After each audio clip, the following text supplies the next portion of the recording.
They moved in on Easter, and their kids actually cried and hugged me as they were walking in because they knew that this was their forever home. It's just a wonderful experience knowing that I've been able to help my investor and help their family create generational wealth and build a legacy for themselves, and then also helping the resident by allowing them to become homeowners and allowing their children to have a forever home.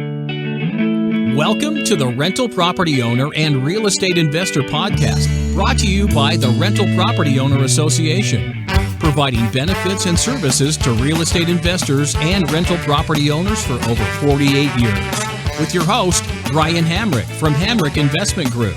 This episode is sponsored by Green Property Management, managing everything from single-family homes to apartment complexes in the West Michigan area. Find out more at greenpropertymgt.com. Hello and welcome to episode 207. My guest today has created a unique model for investing in real estate passively, whether you're a sophisticated or accredited investor. Anne Amagrande is a serial entrepreneur and owner of Grande AMA Associates. She's also an expert in real estate investing, generational wealth, and owning and growing businesses. And today we're going to be talking about getting over the fear of being a first-time investor, whether or not you should do it yourself as an investor, and the importance of financial literacy. So, Anne, I'm really looking forward to having these conversations with you. Thanks for being on the show today. Absolutely. Thank you so much for having me. So why don't we start with you just telling us a little bit about yourself and your background and how you got started investing in real estate? Absolutely. So I started my real estate ventures, what I felt was a little bit later in life. So it was about 30. And I was actually working in a corporate job, and I was working, very, very similar to a lot of your listeners. You're working a salary position, you're working upwards of 70, 90 hours a week because you're constantly chasing the carrot, right? And I really just was tired of chasing the carrot and not getting to the place that I wanted to be in that corporate world. So I had a friend who said, "Hey, I've been flipping homes for a few years. I'd love to have a partner so that I can grow and expand." And I said, "Great." So I said, let's do a couple, make sure that we're good, a good fit for working together. And we flipped a couple of homes, and I realized that real estate was really, truly a huge passion of mine. The whole system of putting together the plan for doing the entire renovation, watching it go from the start all the way to the finish, watching the new homeowner walk in and just be so thrilled with all of the work that you had done. And I realized that as much fun as that was, it wasn't truly feeding what I really wanted to truly do. And so I knew I wanted to do something in real estate. So I went out and I did exactly like everybody else does. I went out and I got education. I started looking for what niche I really wanted to focus on. And that's really how I landed in the buy and hold and doing lease options. And this is something where we can truly create a real win-win-win scenario for everyone. So it's a win for our investors because we get to help them maximize their return. So we get to help them maximize their ROI, return on investment. We get to help our residents because we're allowing them an opportunity that most won't by helping them to move forward toward owning a home, which nobody typically has ever been able to do for them before. Great. So let's break that down a little bit. So you focused on buy and hold. Is this residential, single family type real estate, or what exactly? What does that mean to you, buy and hold real estate? Yeah, so buy and hold is, we buy it and we hold it for the long term. So the long-term hold is really dependent on what our individual investors are looking to do. So it's really dependent on what their time frame is for releasing those properties or selling those properties on the back end. Okay, and then as far as the lease option, to me that indicates that you're buying these properties, you're probably fixing them up, maybe putting some rehab into them, and then selling them to homeowners on a lease option type contract. Is that Yes. Is that correct? That is correct, yes. Okay. I guess my next question would be, why do you need investors to do this with you? So the reason that we started working with investors is because my partner and I, we have actually exhausted our personal funds to buy these types of properties. And so therefore we started bringing in investors so that we could partner on the deals with them. And so this allows for our investors to benefit from all of our experience and all of our expertise within our area while allowing for us to continue to go out and buy more and more deals. Okay, well, let's take a look. So it sounds like you and your partner, you guys did this together for a while without investor money. Can Correct. you talk a little bit about those first buy and hold lease option type deals? And did you try anything else and then realize, lease option is the way to go? I mean, give us a sense of just you proving this, finding this formula and then proving the concept.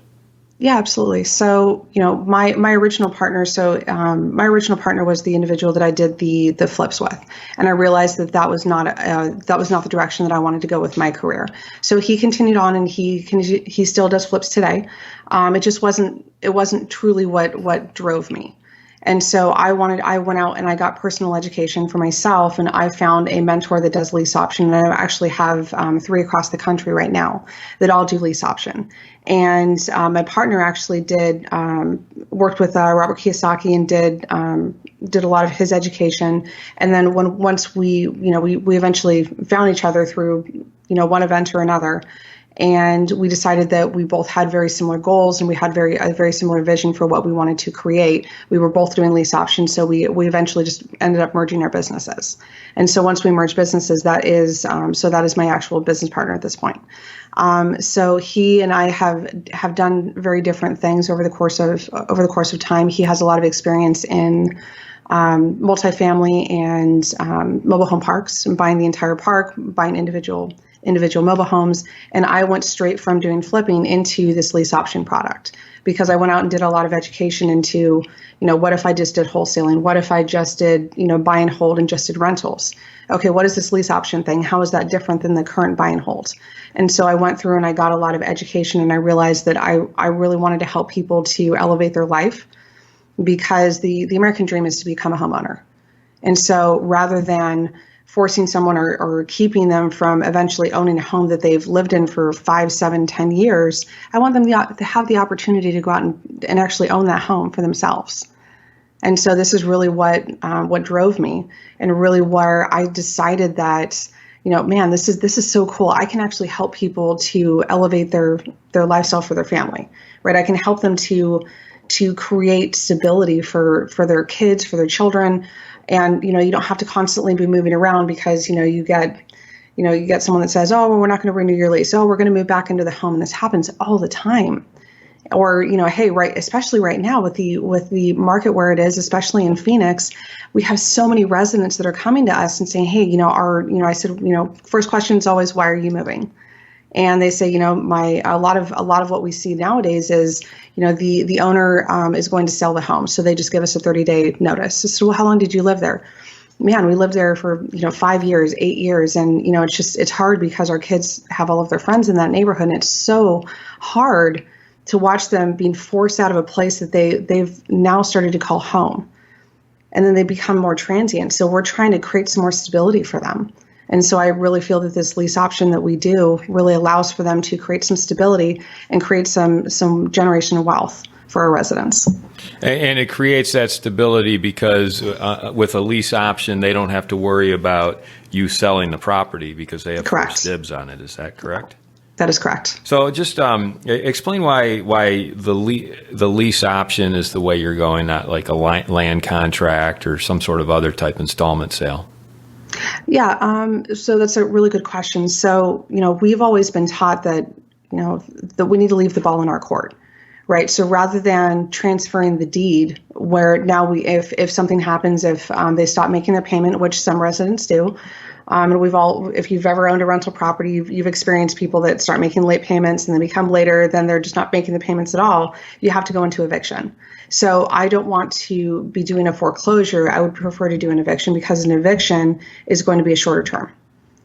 And so I want to make sure that we always have control of our asset, because technically it's still ours, and we are, working with our investor, and they're requiring a certain rate of return. And we want to make sure that we're meeting expectations. So by leaving the ball in our court and doing a lease option, this allows us to control the asset, and it allows us to have an ability to serve both our resident, but also our investors as well. Can you give us an example of a lease option you've done and how it turned out? Yeah, absolutely. I mean, which one would you like to hear about? Well, so, give us a best case scenario and a worst case scenario. Yeah, best case scenario. So one of the first lease options that I did, they're actually in the process of buying out their property now. So it was one of the first properties I bought. We bought the home at auction, and we moved our residents in. I bought the house for $104,000. We ended up putting in about $10,000 worth of work, a little bit of landscaping, painting. We, changed the appliances out. It had needed a new AC. So we ended up spending about $10,000 in getting this home renovated. The home, after all of the work was done, it was worth about, current market value was somewhere in the range of about $130,000. We did a 7-year option for $198,000, and the residents are currently in the process of buying that out. That home is actually, in today's value, is worth about $207,000. So our investor, which is, this is one of the great things that we're able to do. So the home is worth $207,000, and we sold it on a contract or on the lease option for $197,000. And so our investors, we're still making a great back end return. That was in 2000 and early 17, so it's only been 2 years.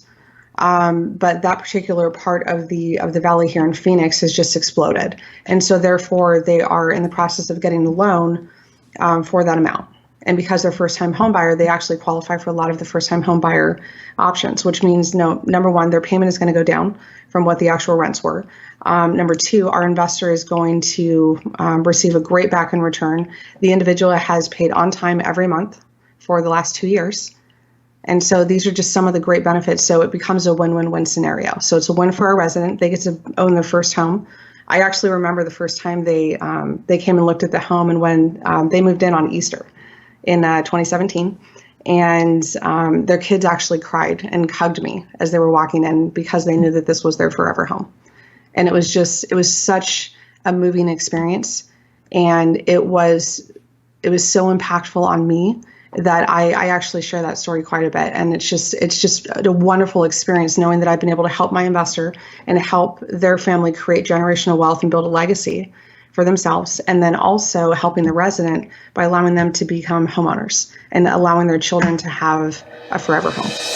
I'd like to take a moment to tell you about Green Property Management. Not only do they manage everything from single-family homes to apartment complexes in the West Michigan area, they also manage my entire portfolio. So I can tell you from personal experience that their unique flat fee management style is worth a closer look. If you feel that your property isn't operating to its fullest potential, then Green Property Management can help you take a holistic approach that will save you money, eliminate your headaches, and increase your net income. And if you're a property manager interested in applying Green Property Management's model, give them a call at 1-866-95-GREEN or visit them on the web at greenpropertymgt.com. And their first month's management fee will be half off for all new clients who sign up between now and the RPOA's annual conference in February. So that's a great example of like a best case scenario. What's the worst case scenario that's happened to you? Worst case, we did an eviction.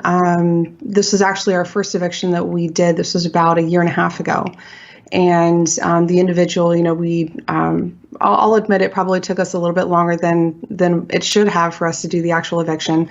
We were trying to give the family the benefit of the doubt. And it just got to a point where we ended up having to do an eviction. So we do exactly that. So we, got the judgment. So the individual is currently in collections on the past due rents that were owed. And we, within about 2 months within a month of them moving out, we already had a new resident in. And if you know anything about lease options, you know that there's typically an option fee at the beginning. And so therefore, we were able to recoup some of the losses from the original eviction through that option fee. So the worst case scenario wasn't so bad after all.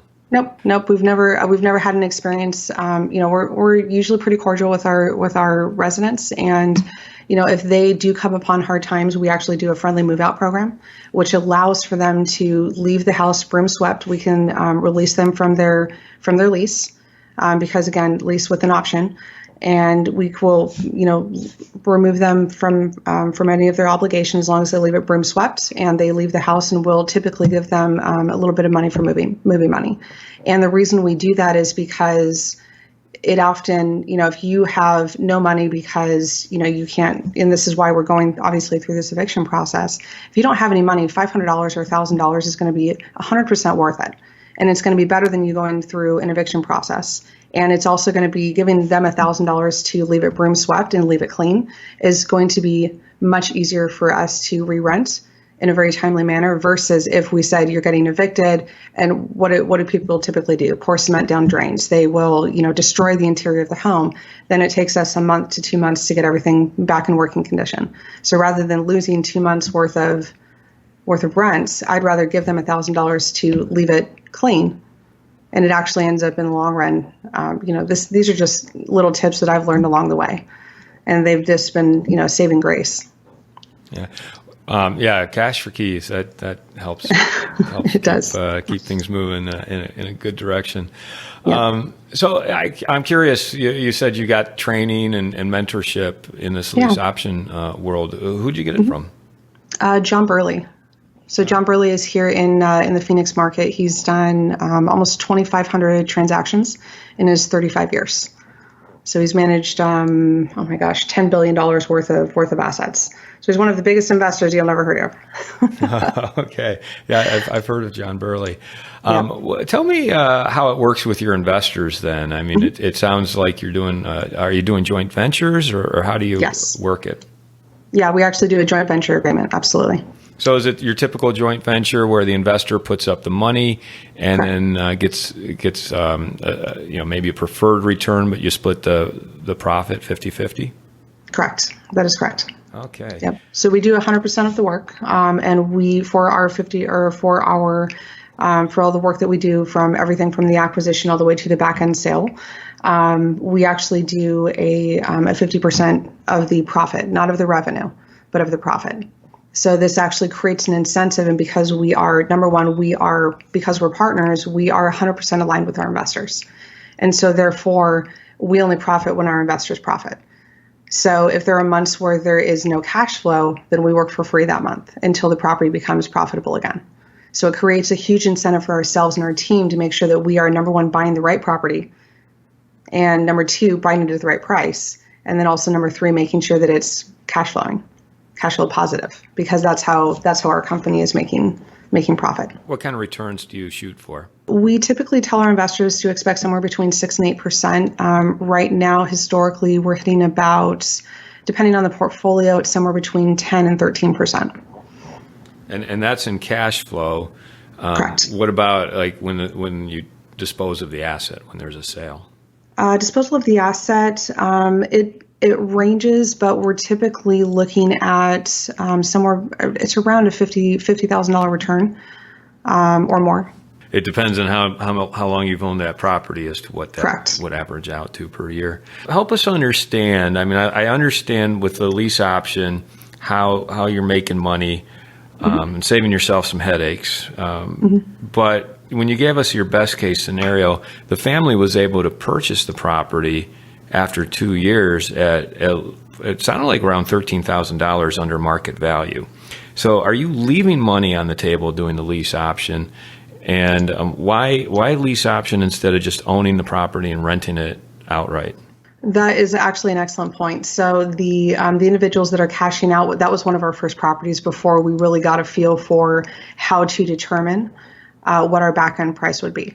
The reason that we state that up front is because we want to make sure that when our residents are looking to move forward, that number one, that we have, they already know what they need to qualify for. That's number one. Number two, if we have a stated time frame, let's just say we do a 5-year. So the way that our contract is written is that they have a 5-year option, and they can only exercise after 2 years, because that gets us out of short-term capital gains.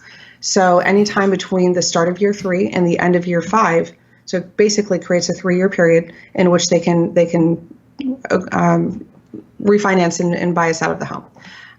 If we don't have an option price, if it was me and I was doing a lease option with someone, I wouldn't want the option price to be in there. And what I would do is I would wait until the market dropped, like what we're looking to expect here in the next couple of years. I would wait until the market dropped and then said, great, now I want to buy the home. And buy it at market value at that point. Correct. And so what this does is this allows, again, for the ball to be in our court. So this helps us to alleviate some of those downturns and kind of ride us through some of those downturns. And at that point, it becomes the decision of the investor. So let's just say that we get to 4 years and 6 months, and we are just coming out of a downturn, but the property value is still low. Let's just say that it was less than what we originally bought the property for. I don't want my residents to come to me and say, okay, great, well, now I want to buy it for less than what you purchased it for, because that doesn't create a great return. So what we want to do is make sure that the ball is always in our court. If we state the price, we always have the option of going down. Right. So if that's a negotiation for our investor. Yeah. So if the market does go down and the homeowners or the people living in the home under the lease option say, oh, I'm not going to pay that much, you can negotiate down. But it's at your discretion. It's our discretion always. So we always want to make sure that the ball is in our court, which is why we do lease option versus a contract or some kind of installment contract. This is why we state the price in the contract. So you said something that threw me a little bit. You wait 2 years before they can buy, so you avoid the long-term capital gains. But long-term capital gains is 12 months. So after 12 months, you're yeah, it's to avoid the short term. This also allows for us to. So the reason we do 2 years is to avoid the short-term capital gains, but also, we bought the property well. And we don't want to, after every 12 months, we don't want to have to go out and do another acquisition. So this allows us to get at least 2 years worth of rental income prior to them being able to execute. But also because we are doing a 5-year option, we're basing our evaluation of what the determined value is on the back end based on a 5-year option. Gotcha. Okay. Yeah. Thanks for correcting that. You get the short-term capital gains is if you sell within 12 months. Long term is better for your tax. Correct. You're paying less in taxes after that 12-month period. Well, and a lot of our investors traditionally are what we do. They basically just do a rollover. So we just do a 1031 exchange, and we go out and we buy more properties. Because a lot of the individuals that we work with are not looking for a cash flow now, but what they're looking to do is build this up for their retirement. So they traditionally just 1031 exchange, and we go out and we buy additional properties with them. So do you have enough product right now? I mean, where are you when it comes to the product that you can buy and the deal flow versus the investors who want to do this with you? Yeah, so we have multiple locations all across the country that we are actively buying in. We stopped buying here in Phoenix about 18 months ago just because the market was getting too high. We weren't seeing the value any longer in buying in Phoenix. So once the downturn comes around, we'll start buying in Phoenix again because the value will be there. Gotcha. in the long term. And so we have a couple of different markets. We have local area operators that help us to manage those properties, especially when we have a smaller portfolio in a specific area. But we're not going to not capitalize on that because we're only going to be buying 5 or 10 or 15 properties. So we have local area specialists that we work with. So what areas are you in? Right now we have properties in Phoenix, Tucson. We have some down in not Houston, San Antonio. We have other locations across the U.S. that we're expanding into. So we're actually going to be flying out to Florida next week to vet a couple of areas out there. We're looking in the Carolinas, Cincinnati, so Ohio, so a lot of places like that. Well, I want to move on to a couple other topics here because before we started rolling, we talked about some issues that are some topics that we could discuss. And one of them is just for investors who are studying real estate investing, trying to figure out how to get into it, getting over that fear of making that first move. What's your take on that? I think that there's a huge amount of fear. I mean, I know that it's something that I definitely experienced. And the only thing that got me past it was having somebody that had already done it before. And, helping to kind of hold my hand and walk me through that first one. And once you do that first one, you're like, oh my gosh, I got this. And, every time you do an additional one, it gets just a little bit easier. So now when I have to go in and sign paperwork to buy an acquisition, I'm like, okay, like how long is this going to take? So like, well, don't you want to read the fine print? I'm like, okay, I've you and I've done this multiple times. We already know what it says. Has anything changed? No. Okay, great. So a lot of that fear is the fear of the unknown. Right, it's kind of like being blindfolded and being told, hey, you're going to walk off the edge of a cliff, and you realize it's a curb. Right. So we all have that fear because we don't know. You don't know what you don't know. But once you start to better understand what the distinctions are between the things that you know and the things that you don't know, it really helps you to establish, like, okay, these are the things that I'm 100% confident on. And these are the things that I need to continue to work on. And that happens with anything that we do in life. So how do you find those people when you're starting out who will hold your hand and walk you through the process? That's a great question. I actually went to my local RIA. So it's called AZ RIA here in Phoenix. And I found other people that were doing things that were similar, or people that had experience. And I said, hey, I would love to sit down and, can I buy you lunch? Can I buy you coffee? I always offer to, take them to lunch or something and just ask them if you can pick their brain. Because most of the good people in our industry they want to help. They so want other people to tell, like, oh my gosh, these are all of the pitfalls that I went through. I really don't want you to go through that. And if you find those good individuals, you'll easily be able to identify them.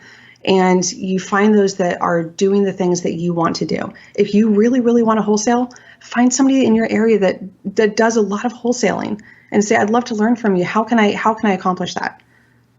Because there's always going to be somebody better. There's always going to be somebody that has more knowledge. And you just need to seek those individuals out and ask them for their assistance. And what do you say to people who are like, you know what? I'm pretty good at a lot of this stuff. I can do it myself. I don't necessarily need a lot of help. That's wonderful. I love working with active investors. And what I always tell them is, number one, do you already have your vision? Right. So the first thing that I tell any investor, whether they are a newbie or if they've been doing this for a long time, great. It's fantastic that you flipped 17 houses or 5 houses or 2 houses last year. Do you have a vision? And what does that vision actually look like? And that's always the first thing that I tell people. If you are, when you think about your entrepreneur is a lot different. When we think about retirement, there's no such thing as retirement. We'll never retire. We love what we do. And that's why we do it. But when you quote unquote think about your retirement, where are you? Are you on a beach? Is the beach in Australia? Is it in the south of France? Where are you? Who is with you? How old are you? How much disposable income? Do you actually live there, or is this a vacation spot for you? Figure out what that vision looks like, and then you have to reverse engineer it and figure out, are you doing the action? Are the actions that you're taking today feeding that vision? And if they're not, it might be time to readjust. If you doing 5 flips a year is not going to get you to your vision, or if it's not going to get you to your cash flow needs, then you need to readjust. But you first need to have your vision. The second thing that I tell individuals is you need to really understand whether you want to be passive or active.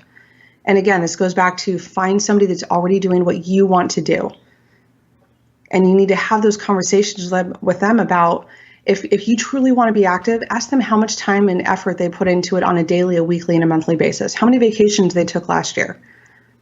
And if that does not sound like something that you're willing or you want to do, you may be better off being passive. But if you truly want to be active, you need to fully understand the implications that it has, not only for your business, but also for your family. Because I'm a huge proponent of family. My family is my life. And I spend as much time, all of my free time I spend with my sister and her kids. And we go to grandma's house, we have barbecues, because those are the things that I cherish in my life. All of this other business stuff, this just is a catalyst to help me to spend more time with my family and give them the life that they deserve. Great. And one of the other things I know you're passionate about is financial literacy and the importance of that. Talk about financial literacy in real estate investing and what that really means. Yeah, absolutely. So if I can take a second, I want to talk a little bit about my background in financial literacy. So my parents are entrepreneurs as well, so are my grandparents. And from the time that my sister was 7, I was 5, we started working for our grandfather. He had a printing business, and we would go in and sweep the floors. And then by the time we were in our early teens, we were the office managers in the summer. And so when everybody else was at the pool and going shopping, we were working. And this was such a great foundational course for us on, money coming in, doing the deposit slips, figuring out how much cash was available to pay bills. So this really taught us a great lesson at a very young age about money management. And so financial literacy has always been something that we have been a proponent of in my family. And so all I've done is just take this and apply it to real estate. And what I love about real estate is it teaches you that you can preserve your capital by investing in your asset, and then your cash flow is really your interest. So you're just figuring out how to live off of your interest. And so by having this cash flow, you're actually creating a possibility or creating the potential for you to create a legacy for your family, where that the actual capital that you put into the down payments that you put into buying these homes will always remain. And all you're doing is just living off of the cash flow, which is really just your interest.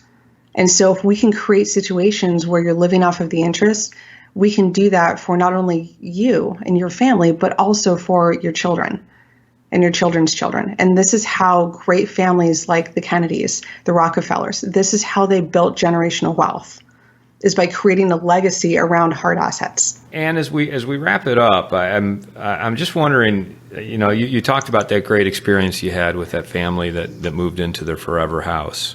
Yeah. Can you tell us any other stories like that? What is it that really makes you love this business of real estate and makes you so passionate for it? I would probably say another one of my really favorite stories is I moved a family this was April of 2018. And to this day, I've heard maybe one whisper from them the entire time. They make their payments on time every month. When we do checks, we'll do drive-bys of the property. The property looks beautiful. The day that they moved in, it was the wife, the husband, and they had 3 kids. And she showed up in this van, and I said, okay, well, she'd given me the rest of the deposit. I was handing her the keys. I said, I'm so happy for you guys. We got a picture of them and the family in front of the house. And all of a sudden, this other van shows up, and like 5 guys get out of the car, and they're all, strapping men, and they start walking toward the house. And I had an instant panic attack, and I said, "Oh my gosh!" I said, "You told me that it was you and your husband and your kids." I said, "Who are all these guys?" And she started laughing. She said, "Sweetie, these are my 5 brothers." I said, "Okay." I said, "They're not moving in." She started laughing. She said, "No, they're here to tear out all the carpet." I said, "Oh." She said, "Yeah, I already got a quote for getting new carpet. I just didn't like the color. Also, my husband just left. He's going to go pick up the paint because we're going to paint the entire interior of the home." I said, "Okay, great, have fun." I said, "Send me pictures. I want to see what it looks like." So she got brand new carpet, and she repainted all of these walls. That is a huge win. She has the psychology that we're looking for. She wants to be a homeowner, and she had some medical issues that prevented her. That went into collections, and she didn't have a great credit score, so she wasn't able to qualify for a home. She said, "I've gone to so many different lenders trying to get qualified for a home loan, and they won't qualify me because of this collection that I have." She said, "But this was during a time," and she explained the whole situation. I said, "Hey, you know what? Sometimes things happen, and you shouldn't be penalized because our insurance, our healthcare system in the United States is just atrocious right now." I said, "But you're being penalized for that." And so we had this long conversation, and her income was fantastic. She'd been with her company for a long time. So this is the type of psychology that we're looking for. So she ended up moving, replacing all of the carpet. So she was doing improvements on our home. So even if we get the home back, if something drastic happens and we get the home back, she's made improvements on the home. The home is now more valuable since she's been there versus a traditional resident or traditional tenant that comes in, and what typically happens. You have to go in a year later and you have to replace carpets, you've got to paint walls, you've got to redo countertops because they didn't take care of it. So we look for a very specific type of psychology for the individuals moving in. And that's just one of her, she has not executed on her option yet. She's been in the home for a little over 2 years, but she has every intention of executing. Yeah, that's a great example of helping a family that otherwise would not be able to get a loan on their own home. You're creating, you're within that market that is outside the box of traditional lending. Correct. Yep. And again, we always make sure that we leave the ball in our court because you just never know. But we always want to give them the benefit of the doubt. We want to give them an opportunity because nobody else will. And traditionally, because of that, we end up getting better residents because we gave them a shot when no one else would. Great. So, Anne, if someone wanted to get a hold of you, how would they do so? Usually the best way is to connect with me on LinkedIn, Anne Amagrande, or you can shoot me an email, which is going to be Anne, ANNE, at Amagrande, which is AMAGRANDE.com. Fantastic. Well, Anne, it's been a pleasure talking with you about lease options and just kind of how they work and how you're employing them in your business and the benefits of lease option over other types of land contracts or renting and other ways of buy and hold. And I appreciate your insight into just the fear of making your first deal and the importance of having someone there with you to hold your hand while you're going through it. And some of the stories you told I thought were really touching. So thank you so much for taking the time to be on the show. It's been a pleasure talking with you. Absolutely. It's been such a pleasure talking with you as well. I want to thank everybody for listening to this episode. I'm your host, Brian Hamrick from Hamrick Investment Group, and you can find out more about me by going to higinvestor.com. That's higinvestor.com. And you can also ask questions and join us on Facebook by going to RPOA, Rental Property Owner and Real Estate Investor Podcast. This episode was sponsored by Green Property Management, managing everything from single-family homes to apartment complexes in the West Michigan area. Find out more at greenpropertymgt.com. You've been listening to the Rental Property Owner and Real Estate Investor Podcast, brought to you by the Rental Property Owner Association. You can find out more at rpoaonline.org. If you enjoyed this podcast, please go to iTunes to subscribe, rate, and review.